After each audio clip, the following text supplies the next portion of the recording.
Hello there. Once again, Santon from Anton Bay. Thank you for stopping by the collection room. Today we are taking a look at some comic books. Malibu Ultraverse Prime. Prime was one of the big titles from Malibu Ultraverse. And even though it was one of the bigger ones and he was one of the larger heroes, he was really, I don't know, he was not my favorite. He was definitely one of the more visually stylistic ones that was interesting. But anyway, Prime, this would have been 1993.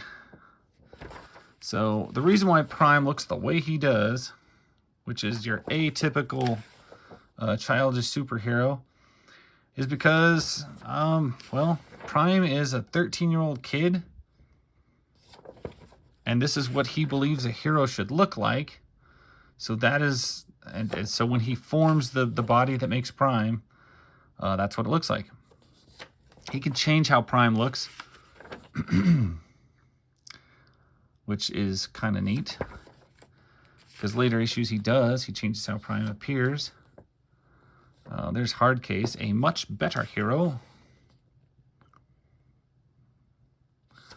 Prototype. Get your own copy of Ultraverse. Cover art Jim Lee. Yeah, we're good. So, Prime has kind of like the Superman / Spider-Man thing going on, because he has the bigger-than-life superhero capabilities, but he also has the like home life of like a young Spider-Man, because he's just a kid.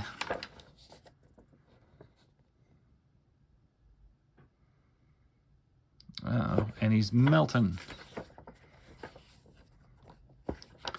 And so when Prime breaks down, he's just this little kid.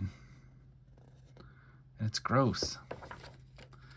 Oh, it's gross. Prime is gross. Like, if you didn't gather that, Prime's gross. I don't know what the deal was, but all of the first issues of Malibu stuff, their first issues, all their covers were lame. Like, I don't know why. They just all looked lame to me.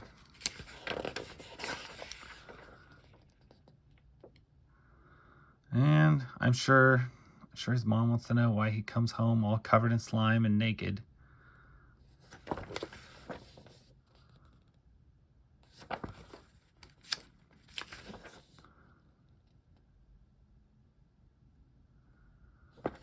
So he uses his powers like any superhero would, but he also does some stuff like there's girls at school that were being abused. He beat up the coach that did it, and you know, he hangs out and does smaller things and protects people.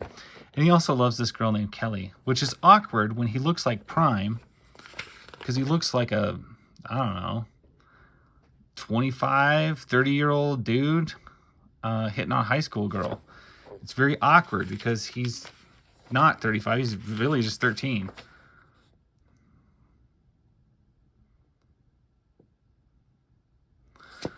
So it's one of those, why did they do it that way? It's kind of like with the Mantra books. What do you do with a plot like that?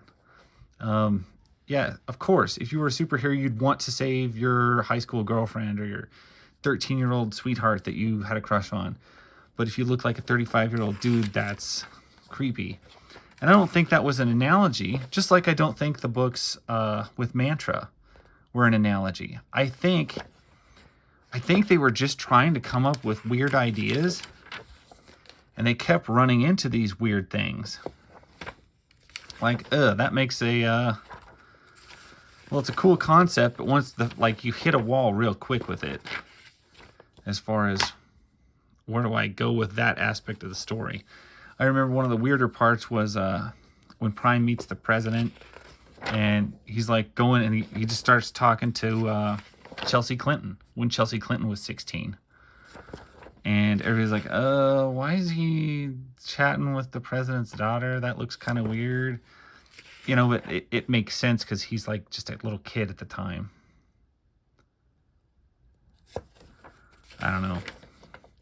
Some of that, it's like they needed to think this through a little bit more. It's like, when you make this is a great idea. But what do you do with that?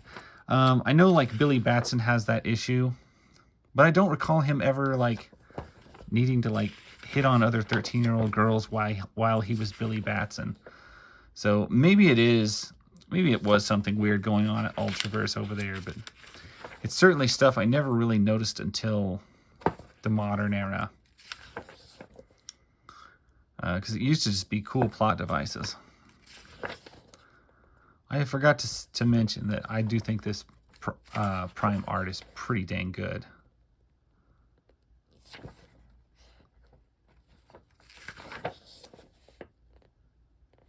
Exiles. The first incarnation of Exiles. We'll see more of them coming up. But yeah, it's like something I've said with Mantras comics too, is when you look back at old literature, old art, were they trying to say, were they trying to push modern ideals? Things that are relatively new, things that have just come up in the last, 5 to 10 years. That was not mainstream pop culture at the time. Were they trying to push that agenda 30, 40 years ago? Or is it just happenstance? It's like, this was just a story. And then we go back and look at the story and we apply this whole new set of modern agenda-driven eyes to it, and we get something out of it that I don't think the original artist or the original writers intended. It's just a thought. But I don't know. I've come across that with quite a few comics from the 80s and 90s. It's like, were they trying to speak about a thing like that? Or is it just happenstance? Were they just trying to tell an interesting story? I don't know. Never have really known. But worth thinking about. I know there was a lot of agenda with how some of the original superheroes were invented, like Superman I have heard was like a way to get the American kids interested in fighting the Nazis in World War II. But I don't know. Is that just something that they projected backwards and said, oh, that's what it was about, 50 years later, 60 years later. Who knows? The truth of that stuff is always going to get lost in the mix. So really, you should just buy your comics, read them, see them for what they are. Try not to look for any massive agendas in them. And hopefully, if you can. Maybe you can't. Maybe that's why most people quit reading in 2001. Or maybe not. Either way, it's late. I'll let you guys go. Thank you for watching. That's my story. That's Prime 1 through 4. Maybe we'll dig through some more Primes, or maybe they're just too gross to look at. We'll see. Thanks for watching. Catch you guys later.